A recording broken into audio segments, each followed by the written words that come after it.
Iyi ni radio BBC Gahuza Miryango. Ivugira i Londres kuri metero 19, 25, 31 na 41 ku mirongo ya FM mu karere k'ibiyaga binini no kuri internet kuri bbcgahuza.com.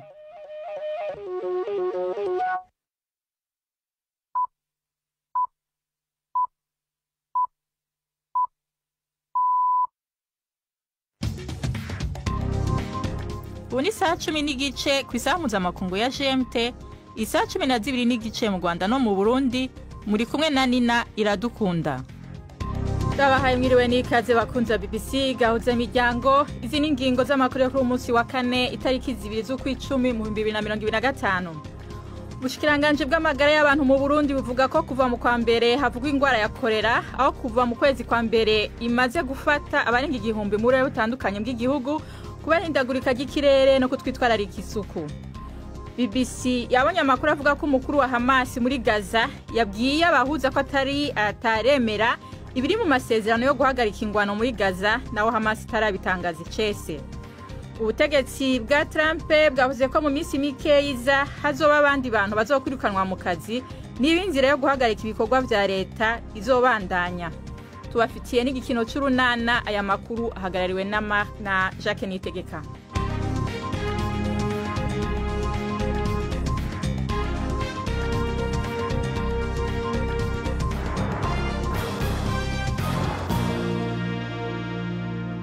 Amakuru yacu tuyahere ngaha mu Bwongereza. Umutekano wakajwe mu bibanza bisengeramwe abayahudi mu Bwongereza bwose inyuma y'igitero caguyemwe abantu cabere mu sinagogi imwe mu gisagara ca Manchester. Abantu babiri bishwe, abandi batatu barakomereka inyuma y'aho imodoka igongeye abantu n'imiburiburi umuntu umwe arategwa icuma. Ukekwa gukora ibyo bintu yarashwe n'abapolisi maze arapfa. Bakaba bamenyesheje ko ico gitero ari iterabwoba. Bavuga ko bibaza ko bazumwirondoro uwo mugabo ariko ntibawumenyesheje. Abandi bantu babiri bafashwe. Ibisata vy'ishiramwe mpuzamakungu ONU bivuga ko abantu 16,000 bishwe muri Haiti mu myaka 3 iheze, mu gihe aho abantu barenga miliyoni 1.3 bahunze. Ivyo bigo bivuga ko ivyo bije mu gihe injyane zikorwa n'imigwi yitwaje ibigwanisho zagwiriranye mu turere turangwamo injyane. Umugwa mukuru Port-au-Prince wasunikiwe kwibako no kubura ivyo kurya. Mu mezi aheze leta ya Haiti yararushirije gukoresha indege ziturika zitajamwe abadereva mu bikorwa vyabo vyo kugwanya imigwi y'amabandi, ariko iyo nzira yaneguwe ko ari yituma abasivile bapfa. Mu ntango z'indwi inama y'umutekano ishirahamwe mpuzamakungu ONU yameje ingingo yo kurungika inteko nyinshi harimo inteko z'igisirikare kugira ngo zitorere umuti intambara y'imigwi y'amabandi. Tuje mu Burundi. Ubushikiranganje bwo kubungabunga amagara y'abantu mu Burundi buvuga ko abantu barenga 90 bagwaye ingwara ya kolera hirya no hino mu bitaro vyo mu gihugu gushika uwo munsi. Abandi barenga igihumbi n'amajana nabo baramaze gukira ingwara kuva itanguye kuvugwa mu kwa mbere k'uyu mwaka. Ubushikiranganje bw'amagara y'abantu mu Burundi bavuga ko iyo ngwara yatumwe n'ihindagurika ry'ibihe hamwe no kwica gihugu giherutse kwakira impunzi nyinshi ziva mu gihugu kibanye ca Republika ya Demokarasi ya Kongo. Mu gushaka kumenya ibindi muri iyi nkuru navugaye mu kanya na Fiacre Muntabaye, icagera cyo muvugizi ubwo bushikiranganje, natangwe ndamubaza ingene iyo ngwara yifashe muri rusange mu gihugu. Ingwara ya kolera hano mu Burundi wacira hari buye kuri bizindagurika ry'ibihe. No munsi turiko turavugana mu bitaro hari abagwayi 94. Abo tumaze kwakira abamaze kugwara iyo kolera ariko bakize bashika 1,229 nk'uko ibiharuro bitwereka. Ikibabaje nuko hariho 6 bashoboye kwitaba Imana kubera ari mushobora gusanga bituye amavuriro bamaze gusinzikara, kuko murazi urwaye ingwara ya kolera utakaza amazi menshi cyane. Iyo rero umuntu afashwe ntacanyarukira kwa muganga hakiri kare ngo anywe n'amazi menshi kiretse inzoga, murumva yuko bari kuratakaza amazi ari mu mubiri, birashika rero ugasanga arahasize ubuzima. Ariko rero ibikorwa bijanye no gukingira abene gihugu no kuvura birabandanya. Kolera igwiriye hehe mu turere tw'ubuvuzi mu Burundi? Ubonye iyo kiravuga mu karere k'ubuvuzi ka Cibitoki nahanye mu gisagara ca Bujumbura muri karere k'ubuvuzi ka Nord, iyo ngwara ya kolera irahari. Eka mbere no muri Isare irahari. aho niho twovuga hibonekeza ibiharuro biri hejuru gusumba ahandi. Hanyuma abo bapfuye bava mu buhe burere? N'abarundi ariko bava muri ibyo bice nakubwiye korera igwiriyemo cyane. Hari amakuru rero avugwa ko i Bujumbura mu bitaro Prince Jean Charles aho abagwayi bakorera ari benshi, mbere hoba harubatswe n'amahema kugira bakire abagwayi bakorera kubera baza ari benshi. Mwebwe nk'abashinzwe amagara y'abantu muri ko mukora iki kugira ngwara ireke kugwirana ku murindi iriko? Ibiriko birakorwa ubunye, nakubwiye yuko ubu ariko barakwiragiza amazi aho hantu yarasanzwe akenye, hanyuma inyigisho ziriko zirahabwa abenegihugu kugira ngo bamenye ingena bifata cyane cyane mu kwirinda muri kino gihe ukunywa amazi ataraye ku mabombo, ayo bashoboye kuvoma mu nzuzi naho bakayateka bakayabiriza kugira ngo ntibave banywa imigera y'iyo ngwara, hanyuma bakirinda kuramukanya bakorana mu ntoki, bakitwararika gukaraba n'amazi meza n'isabune imbere yo gufungura. Urumva izo n'inyigisho turiko duhereza abenegihugu. Hanyuma kubera korera igwanywa n'ibisate byinshi, abajejwe intwaro nabo tukaba turiko turaraba bamwe n'abandi ibyo babwirizwa gukora nabo bagakurikirana kugira barabe yuko abenegihugu bafise utuzu twa sugumwe twiza nuko badukoresha neza, hanyuma nabo nyene bagabandanya bahimiriza abenegihugu kugira ngo birinde kuramukanya bakorana mu ntoki, hanyuma ufashwe n'iyo ngwara anyarukiye kwa muganga kuko imiti ivura irahari kandi umugwayi wakorera avurwa ku buntu. Uwo yari Fiacre Muntabaye, icegera c'umuvugizi w'ubushikiranganje bw'amagara mu Burundi. Tubandanyirize muri Afrika, leta ya Maroc ivuga ko abantu 3 bishwe kuwa gatatu igihe abategetsi barasa mu gihe abari mu myerekano bariko bagerageza gutera ibiro vy'igipolisi. Iyo migumuko yari mu ruherekane rw'imyerekano yabaye mu gihugu cose. Hari n'iyindi yahamagajwe uyu munsi. Abantu barugwa mu majana barafashwe muri iyo myerekano, rimwe na rimwe ikaba yarabayemo imvururu. Imyerekano bayitanguye kwa gatandatu mu gihe hari agashavu kenshi kubera gutituka kw'imibereho yo mu mashuri no mu bitaro, naho Maroc iri kwirashora amamiliyaridi y'amadolari mu kwitegura kwakira igikombe c'isi c'umupira w'amaguru mu 2030. Kubera atanyishu yatangajwe icese y'umuhari Hamas ku mugambi wa Perezida Trump yo guhagarika intambara muri Gaza iraboneka, amakuru BBC yabonye avuga ko umukuru wa Hamas muri Gaza yabwiye abahuza ko atemera iri mu masezerano yawo. Israel yavuze ko atabwato na bumwe bw'inteko mvamakungu ziko ziragwana n'abagwanyi bawo bakingira Gaza bwashitse muri ako karere. Muri Gaza ubushikiranganje bw'amagara y'abantu burongowe na Hamas buvuga ko abantu n'imiburi buri 77 bishwe muri Gaza mu masaha 28 aheze. Ni inkuru ya Yolande Nere mwumva mu ijwi rya Yvette Kabatesi.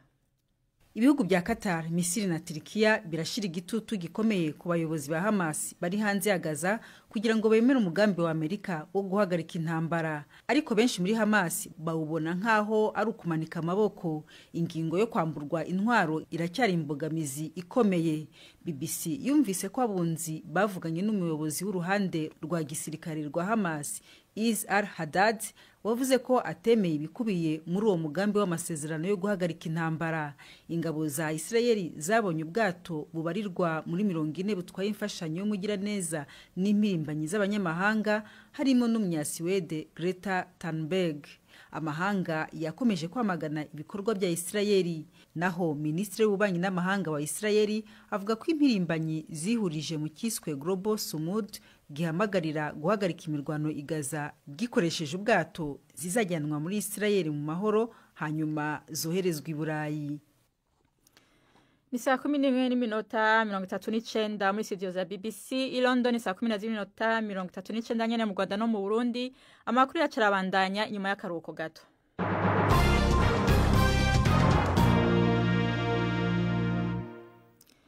Moscow yagabishije ko leta zunze ubumwe za Amerika nizaha Ukraine ibisasu byo mu bwoko bwa za misile burasakure bwitwa Tomahawk, hazo bibindi bitero bikomeye bishasha bizotera kaga hagati y'Uburusiya n'ibihugu byo mu burengero. Umuvugizi w'ibiro byo mukuru w'igihugu w'Uburusiya bizwi nka Kremlin, Dmitry Peskov yavuze ko iyo ngingo izosaba inyishu y'Uburusiya. Bwana Peskov yavuze ko atantwaro n'imwe y'igitangaza ishobora guhindura Burundi biriko biraba muri Ukraine. Icegera c'umukuru w'igihugu ca Amerika JD Vance yavuze ko Imana ko Amerika yari kwirihweza igisabo ca Ukraine cizo misile. Perezida Trump akaba azofata ingingo ya nyuma kuri ivyo. Ubutegetsi bwa Trump bwavuze ko mu misi mike izoza hazoba abandi bantu bazokwirukanwa mu kazi niba inzira yo guhagarika ibikorwa vya leta izobandanya. Abakenguza amateka b'abademokrate banse kwemera umugambi mushasha w'amahera ya leta kubera ko itashoboye gusobanura impungenge ku kibazo cyo kugabanya uburyo bw'imigambi y'ubuvuzi.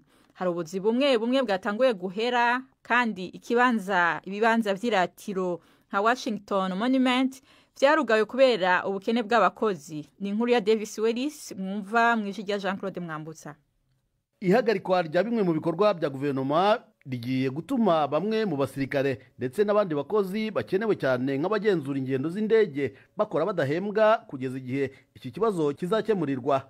Ibindi bihumbi amagana by'abakozi bategetswe kuguma mu rugo mu kiruhuko kidahemberwa, bikaba byitezwe ko ibikorwa bya guverinoma bizakomeza guhagarara byibuze kugeza ku wa gatanu ubwo inteko ya Sena izongera gukorana. Perezida Trump yateguje ko ashobora kwifashisha ihagarikwa rya bimwe mu bikorwa bya leta akirukana ibihumbi by'abakozi bakora mu nzego zidahuje n'umurongo we wa politiki. Ikindi gishobora gukoma mu nkokora abo bahanganye muri politiki nuko ubutegetsi bwa Trump bwamaze gutangaza ko bubaye buhagaritse miliyari 26 z'amadolari yaragenewe imishinga y'ingufu zitangiza ikirere muri kimwe cya kabiri cya leta ziyobowe n'abademokrate harimo na New York. Abayoboke baharugwa mu majana bagiye mu misa mu rusengero ruri mu buraruko bwa Ethiopia kugira basezere bwa nyuma abantu bapfuye mu gitondo cyo kuwa gatatu nyuma ya higikwe care cyubatse by'agateganyo gisenyukiye. Abantu 36 nibo bemeje ko bapfuye, abandi majana 2 barakomereka. Ni inkuru ya Sami Awami i Nairobi mwumva mwishu rya Piment ku magenge. Abitavye uwo mugirwa wo gusezera baherekeje amasandugu ari mu biziga afukishije igitambara c'ibara rica mu maso aho yajanywe mu kigo c'isengero ya Arleti Mariam ari naho indongozi z'idini zakoreye imigirwa yo gushingura. Akaga ko kuwa gatatu kaguye mu gihe ibihumbi vy'abemera bari bakoraniye kuri iyo sengero yo mu ntara ya Muhara muri Ethiopia kugira bahimbaze isabukuru ngarukamwaka ya Maria Mweranda mu bakristu baba Orthodox. Umwe mu bavyiboneye yabwiye BBC yuko batari bake muri abo bari bitavye ibirori buriye kugikwa kidafashe cane kugira barabe igicapo gishasha kiri ku gisenge c'isengero bituma inkingi z'ibiti zisenyuka. Musenyeri mukuru wa diocese yo ngaho yabwiye BBC ko arakaga kavuna umutima.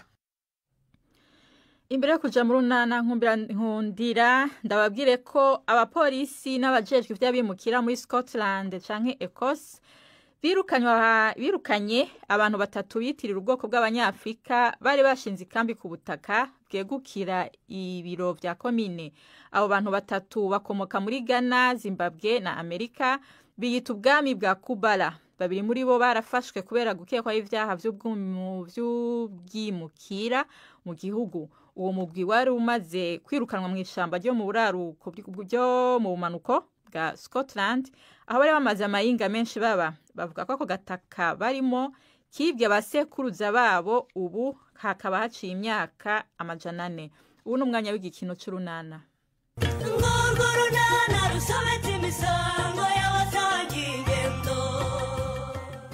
Nyuma y'igihe kirekire Patrick abashije kubona umwana we. Leya wiyemeje kubwiza Kristo ukuri. N'urunana. Ose ntuyinguye kare cyane Pascal. Ose ni Karinosiya? Ni karepe cyangwa ugize ubunebwe kuko wakoze wenyine. Wabuze ukuganiriza. Kandi mparangije. Nawe wakoranye umwete cyane. Umva nakoranye umwete rwose. Gusa habuze gato hari hagiye kuzamo kidobya. Kidobya iteye ite? Ejo Kankwanzi yadusanzemo maze atukana na mukobwa Jane Ivombe riratumuka. Oda. None wumva ariko si ubwo bapfaga iki Pascal? Urumva? Kankwanzi yaraje. Arababara ngo twamutwariye ikiraka. Niko gutera amahane na mukobwa Jana rero. Ngaho. Ariko harimo kuyenza rwose. None se kuki ataje kureba Alphonse ngo amubaze impamvu yamwemereye akazi yarangiza akagaha abandi? Nibyo nakubwiye nyine nti nubwo ashaje ari isasu. nta kundi nyine abantu tuba dutandukanye. Icyangombwa ni ukumenya uko umuntu ateye ukamenya uko umutwara. Ibyo ni byo byangombwa ubundi. Ngaho rero ni mu mutwe dufaranga nyaruke njye kureba icyo nadukoresha. Wigira ubwoba amafaranga ari nta kibazo rwose. Gusa nyabuna mwihangane ntimuyajyane mu nzoga. Yewe ubundi se nayahe ko ari ubusabusa wa mubyeyi we? Nyine ni make ariko niyo yaba menshi ntabwo ari byiza kuyamarira mu nzoga. By'umwihariko nkaho ufite umugore utwite Pasika. Kirazira kumuha inzoga, itabi, ikawa n'imiti ya gakondo igihe atwite cyangwa yonsa. Uretse ko ari ubukene ubundi agacupa umuntu akabonye akagasoma kamutwara iki? Ntabwo ari byo Pasika. Burya umugore utwite yanyoye ibyo binyobwa amaze kukubwira byangiza imikurire n'imikorere y'ubwonko bw'umwana bikamugeraho biciye mu ngobyi y'umwana cyangwa mu mashereka, bikangiza ubuzima bwe, bikaba byanamuviramo kugwingira cyangwa kumugara. Yampaye nka data. Nuko bimeze se? N'ubumuga bwaziramo? Kugeza amahirwe yahise rwose rwose nk'umuntu w'umugabo twemera mu mudugudu, by'umwihariko ukaba ari n'umujyanama mu bijyanye n'iterambere n'imibereho myiza. Mfashe uyu mugabo mugenzi wawe rwose witwa Patrick. Ariko ko ngira umugabo ku ngufu ndi umugabo wandi. Wa Nadine, si umugore wawe se nimwabyaranye? Ntacyo reka twe kukwita umugabo da, reka tukwita umubyeyi. Umubyeyi. Nabyo surabihaka. Ibyo byo napfa kubyemera kuko nyine narabyaye nubwo ni mu burenganzira ku mwana wanjye. Ubwo burenganzira ariko wabwimwe nk'uko hari ibyo utari wujuje nk'umubyeyi Patrick, ariko wisubiyeho ukaba umupapa mwiza byose byagenda neza pe. Ngiye Patrick nanga kwita ku mwana wanjye. Nguyi bushombe mubaza inshuro nagiye kwa Nadine mushyira ibintu akabyanga akabintera mu maso. Erega ntabwo umwana akenera ibyo kurya gusa Patrick. Abakeneye ko n'ababyeyi be bamuba hafi bagakangura ubwonko bwe kugira ngo mu minsi izaza azaba ari umwana w'umuhanga kandi ukerebutse. None se ntari kumwe na nyina hajya bimukorera. Nadine we ntabwo azabishobora rwose. Hakiri n'uruhare rwa se w'umwana. Ukamuba hafi akakubona mugakina akishima. None se Patrick, Karame, urashaka kumera nk'ababyeyi badafasha abana mu gukangura ubwonko bwabo bigatuma badakura neza, bakagwingira mu mitekerereze, mu bwenge no mu buzima mvamutima no mu mibanire n'abandi? Oya, ibyo se murumva byanshimisha. Ntibitagushimisha rero Patrick. Fata iya mbere rwose uhite kugukangura ubwonko bw'umwana wawe. Harya mwambwiye ngo kumukangura ubwonko no gukina nawe? Icyo ni kimwe.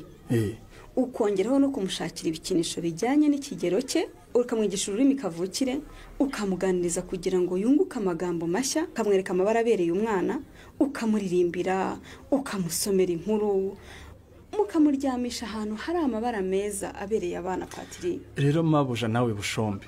Ubanza mwibagiye ko umwana wanjye agifite amezi 6 gusa. Murumva ibyo bintu mumbwira atari by'abana bakuru batangiye amashuri. Reka da. None se mu Kinyarwanda bavuga ngo iki Patrick? Bavuga ngo iki? Nibavuga ngo igiti kigorwa kikiri gito. None ntabwo uzarindira rero ko umwana asaza ngo ubone gutangira gukangura ubwonko bwe. Mugomba gutangira kumubyinirira kiri gato. Mukamwonsamo mureba mu maso. Mukavugira ibihozo. Mukamuhoza igihe rize. Mukamutoza gukina n'abandi. Kandi mukamuteganyiriza n'ahantu hisanzuye yo gukinira. Ibyo ntacyo bitwaye nzabikora. Ugomba kubikora Patrick. Gusa nyine ubwo mumbe hafi mumbwira ibyo nzagura byamfashe gahunda yo kumukangura ubwonko. Burya rero Patrick, ibikinisho bikangura ubwonko bw'umwana rwose si ngombwa ngo buri gihe bibe bihenze. Ushobora no kubyikorera nawe. Azajye kureba ruremesha. No kubigura nabigurega amafaranga sinyabuze. Ikindi nisabira bushombe. Nubundi niwe wakomeje kubyirukamo. Rwose abanza nyemere ko tuzajyana kureba umwana kuko nutamperekeza ntaho nzajya. Kumuherekeza hari ikibazo bifite hose bushobo? Ariko ushaka wagiye ureka kuganya kandi uriryamyeho. Ntabwo wakorera Alphonse akakwishyura. Ariko umugore wanjye aravuga koko. Ese ubwo nk'ibyo ngibyo yabikubwiraga mwiki? Ntabwo ari wabimbwiye. Ni amayeri yanjye nakoresheje nyine ndabimenya ko bayakwishyuye. Yaba ari mukobwa jana wabikubwiye, waba wabimenye mu bundi buryo, ni hahandi rwose sinayakoraho nayicupa rimwe ngo ndasengera. Reka. Wayajya ureka ibyo bintu rwose. Ngwino uguremo agacupa kamwe kawe n'akandi gacupa kamwe kanjye. Ubu mara rwose ugiye kugura umuntu w'umugabo, nanjye ejo nzagusengerera. Ndakubwiye ngo na kiyasi sinayikoraho. Ako wajya ureka ibyo bintu by'ubuturi kandi uri umuntu w'umugabo Pascal. Nushaka unyita inturumbutsi yewe, ariko ntayo nkoraho ndakurahiye. Kubera iki se? ukoza agacupa kamwe tukiciye ingwagasi wabiki Stefa ejo bundi ntitwapfushije umwana azize indwara z'imirire mibi n'umwanda hejuru y'ubusinzi bwanjye na nyina. none se urimo uregeranye yo kumuzura? Sinamuzura ariko ngomba kwita ku basigaye urumva, kugira ngo hatazagira ukurikira umumararungu. Ikindi ubu umugore wanjye aratwita inda nkuru kandi nta kintu na kimwe turagura. ariko uzi ko umuntu atamenya ko ubyaye imbyaro zirenga 5 Pascal? Kubera iki se? Uharaye kubyara rwose wagira ngo uri mu bagabo babyaye bwa mbere. Ubwo kungana utyo koko nturamenya ko umwana avuka niye nkongoro. Zana amafaranga tunywa agacupa shayo ejo cyangwa ejo bundi uzabona ndi. Nzayabona he? Hari aho wayaronze se nzajya kuyatoragura? Nese mu by'ukuri ikibazo ufite n'ikihereya? Ubu nta kibazo mfite Kiri. Ubu ndishimye ndanezerewe nta kibazo mfite. Utakimbwiye ntabwo rwose nakimenya. No kuba utazi ikibazo mfite nabyo ubwabyo ni ikibazo. Urakoze cyane ndagushimiye. Ukandi ukaburarakaye nkaho ndi mu mutima wawe ngo menye ikibazo ufite. None se Kiri, ubu ko nakubwiye ngo uzampere ifite unjyane iwacu warabimpaye. Ese narayikwimye? Icyo nacyo ni ikibazo nyine. Iyo umpakanira bikagira inzira se, uzi guheza umuntu mu gihirahiro ntamenye niba waramwemereye cyangwa waramwangiye. Ariko ntarirarenga tuzagenda. Kiri, aho kumpa amasezerano utazasoza wayareka, nkamenya ko ntabyo uzakora nkaniyakira. Kandi ugira amahane wa mukobwa we, ko ntigeze nkubwira ko ntazabikora, kuki umpatiriza kuguhakanira? Kuko nkuzi, ubu se ndakuyobewe. Wasanga ukunze atari ko ndi rero. Ndakuzi yewe wibihakana. Uri wa muntu wirengagiza ibintu kandi ubizi. Ko numva uri kumbeshyerara? Nkubeshyera iki se? Ubu se tuvuge ko mu gihe cyose tumaranye hari icyo ntakoze ngo nkwereke ikiri ku mutima wanjye. None se navuze ko hari icyo ntabonye? Ukibonye wakoze iki? Ni iki kintu mubibaho ntakoze ngo nkwereke ko ari wowe musore wenyine uri mu buzima bwanjye? Aha. Wivuga ngo aha, subiza. Mbwira icyo ntakoze kugira ngo ubone ko ari wowe nshaka. Sinateye intambwe 99 ngusanga. Kuki wowe wananiwe gutera imwe gusa isigaye? Ibintu byose bikemurwa n'igihe. Reka dutegereze igihe kizabitubwira. Igihe se kirikoresha ko gikoreshwa n'abantu cyangwa nzaca umuco n'iyimwe nagusigiye nyiterere? Niba nta mategeko abihana nayo wayitera da. Ariko Kiri, waretse kungira utyo koko. Ubu ntubona ko umutima wanjye ugurumana kubera wowe. Wagize mu ukanzimiriza uyu mutima ko ari wowe utunze amazi yawe uzimye. Ariko Reya, nuko nshaka kubikubwira ukababara, ariko nawe mbona unsaba ibintu byinshi. Hari icyumweru cyari cyashira tudasohokanye ngo dusangire.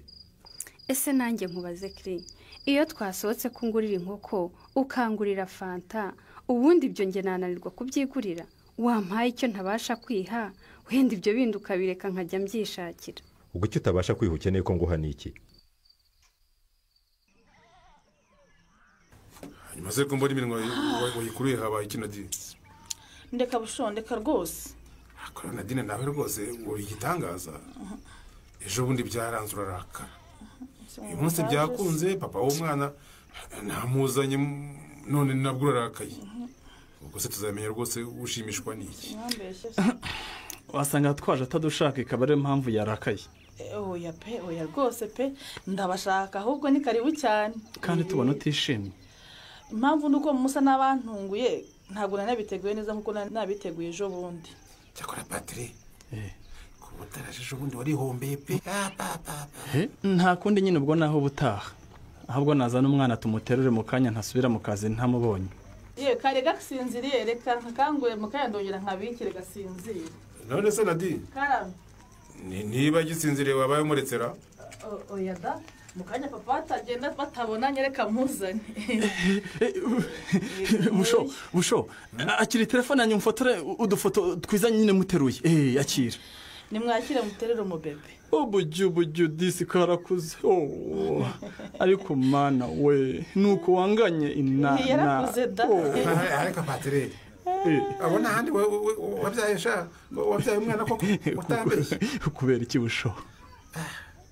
Reba dukinisho twiza waguriye umwana. Dufite amabara rwose meza abana bakunda. None ndumva uzi no kumubyinirira. Ubu ni gusa wabyigera. Ndabizi cyane Busho. Ubu se ntabyiniriye umwana wanjye nabyinirira uwandi. Ariko waribyaye gacibwa amatwi. Ya baba. Marasa cyane se Busho. Rega ngo umwana aragenda akaza ari Patrick ifoto rwose ni fotokopi yaba amatwi amaso so imisatsi so wagira ngo ni Patrick akiri ruhinja di. Ubu rero ku mazina mama we yamwise nanjye ngomba kongeraho ayanjye. Hari ikibazo se rumuna kwanga ko wita umwana wawe izina? Moya muretse di. Mora abana bo ndabazi. Hahore. Ubwo wabona witoye ngo umwana wanjye mwisenyera kanaka. Hari ikindi kidasanzwe ngomba kwanza gukora se? Ndakwiyamye. None se Patrick. Karame. Mu muco wa Kinyarwanda nuko bita umwana izina. Babigenza batese? Vayo tugende. Tugende ndaza kukongorera uko bigenda neza uze kugaruka nimugoroba wita umwana izina. Aho buri bingi byose urimo nibiki. Ushoboze kumumbwira rwose adaca umuco da. Bigenda bite Nadi kumbona we na Bushombe mubiziranyeho? Amatsiko nakwica. Reka nanjye ntabyo nzi nukuri Patrick. Ahubwo nakubwira nanjye uze kuza kumbwira. Nadi ukuntu seka biragaragaza ko biziranye na Bushombe. Ariko se cururuka uswarakaye byanyabyo nawe wakugira nge warakara. Ntabwo nge narakazwa n'ubusa. Agaka ari kundi karahandurika kuri nuko atari wowe ngo wumve uko gutendekwa bimera. Utambeshye naragutendetse reya. Utantendeka se ubu tumaranye igihe kingana iki nta kintu urambwira kandi ubona ko mpora ntegereje ijambo ryiza riva ku mutima wawe. Wenda igihe ntikiragera kuki ushaka guhatiriza ibintu cyane? Ikihe gihise utegereje kumera ihembe? Ako kuki abasore iyo tuberetse ko tubakunda mubigira iturufu yo kudufata uko mwishakiye. Ubu igihe tumaranye uracyanyigaho iki ku buryo uvuga ngo igihe ntikiragera? None se ko kwiga nigeze mbivuga? None se utegereje iki? Ndi mubi se sinkwiye kuba umugore wawe? Guhaye mubi ninda wa mwizi Nyarurembara. Nise mfite imico mibi udakunda byibuze ngo nzayihindure. Hari ingeso ntagukunda wose sinaba narabikubwiye kera. None se habuze iki? Nge mpora nkubwira ngo nta mpamvu yo kwiruka ibintu byose bikemurwa n'igihe ariko wanze kunyumva. Ibyo by'igihe genda nabihazi rwose singishaka kubyumva kiri kuko igihe abantu baragikoresha sico kibakoresha. Ahubwo rero uruvuga uti mbafite muri benshi nananiwe guhitamo amahitamo yarangoye. Nuko bitekereza ariko siko biri. Ega nanjye ndi mukuru sinayoberwa umusore ufite ipaki y'abakobwa. Gusa icyo nakwizeza nuko umpaye amahirwe yo kugukunda utazigera wicuza impamvu ari igihe wahisemo muri bariya bose tukurwanira. Ubwo nyine nta kundi ubwo wemeje ko bahari nta kindi nakora. Kirahari. Igiki bwo? Kugira ngo nkwereke ko nta mikino mfite nkomeje. Ubwo wanze ko tujyana iwacu ngewe uzanjyana iwanyu nje gusura ababyeyi bawe bazi. Iyi nzira rero yafashe yo kotsa Chris igitutu zari kizamugezaho naho mu kiganiro runana cy'ubutaha. Ikinamico runana mwitegurirwa n'umuryango Urunana Development Communication mukayikurikira kuri radio BBC kuwa 2 no kuwa 4 saa 12:45 z'umugoroba. Ikinamico runana kandi mwayikurikira kuri YouTube. Kuyigeraho andika ijambo Ikinamico runana official maze utange n'ibitekerezo. Uramutse ufite ikibazo cyangwa igitekerezo kandi wifuza kutugezaho watwohereza ubutumwa bugufi bwanditse kuri telefone igendanwa 0783181064. Mushobora kandi kunyuza ubutumwa kuri page yacu ya Facebook. Kwigeraho no kwandika ijambo Urunana. Tubibutse ko tubagezaho ikiganiro gikuyemo ibice by'Urunana twumvise mu cyumweru. Icyo kiganiro tukibagezaho ku cyumweru saa 9:30 za mu gitondo na saa 11 z'umugoroba kuri BBC. Dusubikiye ikiganiro Urunana cy'uyu munsi naho butaha.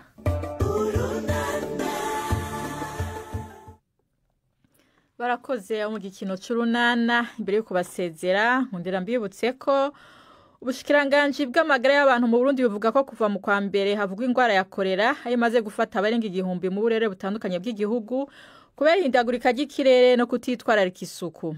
BBC yabonye amakuru avuga ko umukuru wa Hamas muri Gaza yabwiye abahuza ko atemera ibiri mu masezerano yo guhagarika ingwano muri Gaza naho Hamas itarabitangaza icese. Ubutegetsi bwa Trump bwavuze ko mu minsi mikiza hazoba abandi bantu bazokwirukanwa mu kazi n'ibinzira yo guhagarika ibikorwa vya leta izobandanya. Amakuru no munsi yagarukiye ngaha mwashikirijwe na Nina Iradukunda. Aya n'ayandi tutayashikirije ngaha murashobora kuheronka ku rubuga rwacu rwa internet arigo bbcgahuza.com no kuri Facebook BBC News Gahuza. Mwakoze kubana natwe na Gahwana.